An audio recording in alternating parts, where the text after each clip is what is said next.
A huge hole in the ozone layer over the Arctic is set to grow even larger this spring as a blast of cold weather combines with returning sunshine and lingering air pollutants. The hole over the Canadian Arctic is already thought to be around 770,000 square miles, 2 million square kilometers, or around the size of Greenland. But environmental scientists are predicting the gap in the Earth's protective atmospheric layer could grow even larger this spring when the sunshine returns to the region after the long, dark winter. According to Science magazine, a record low temperature in the Earth's upper atmosphere could release chemicals which destroy the layer. Ozone is a gas composed of 3 oxygen molecules which can be hazardous to our health on the ground, but in the upper atmosphere it protects us by soaking up ultraviolet radiation from the sun.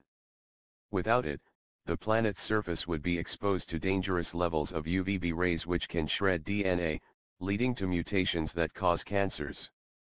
Towards the end of the 20th century, the ozone was found to have been depleted by the now banned chlorofluorocarbons, CFCs, which react with the ozone as they break down. The extent of the hole above Canada was revealed in 2011. In extended cold periods, like the Arctic winter, the hole can become enlarged. Colder temperatures enable clouds of nitric acid, from natural sources, to condense in the atmosphere where they react with chlorine in the atmosphere and destroy ozone. Ozone is constantly replenished in the atmosphere, but if the rate of destruction outstrips this, then the hole can enlarge. Scientists warn that if this year's polar vortex, the wintry weather pattern which traps circulating cold air in the upper atmosphere, continues longer than usual into the spring, the returning sunlight could set off a chemical chain reaction widening the hole even further. Dr. Markus Rex, an atmospheric chemist at the Alfred Wegener Institute, AWI, in Potsdam, Germany, explained that by next week as much as a quarter of the Arctic's ozone could be destroyed.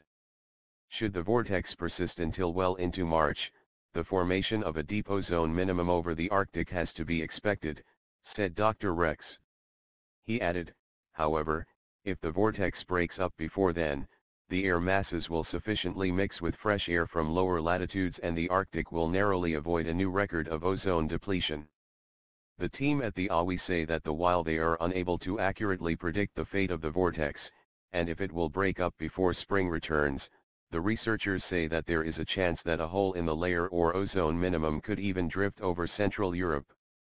The scientists are continuing to monitor the atmosphere closely and releasing weather balloons from a number of stations dotted throughout the Arctic. Dr. Rex explained, "We are expecting a general cooling of the stratosphere as a result of global climate change. The mechanisms that regulate the temperatures of the Arctic stratosphere, however, are complicated and not fully understood. Whether the record low temperatures in the past weeks are linked to climate change is therefore the subject of active research."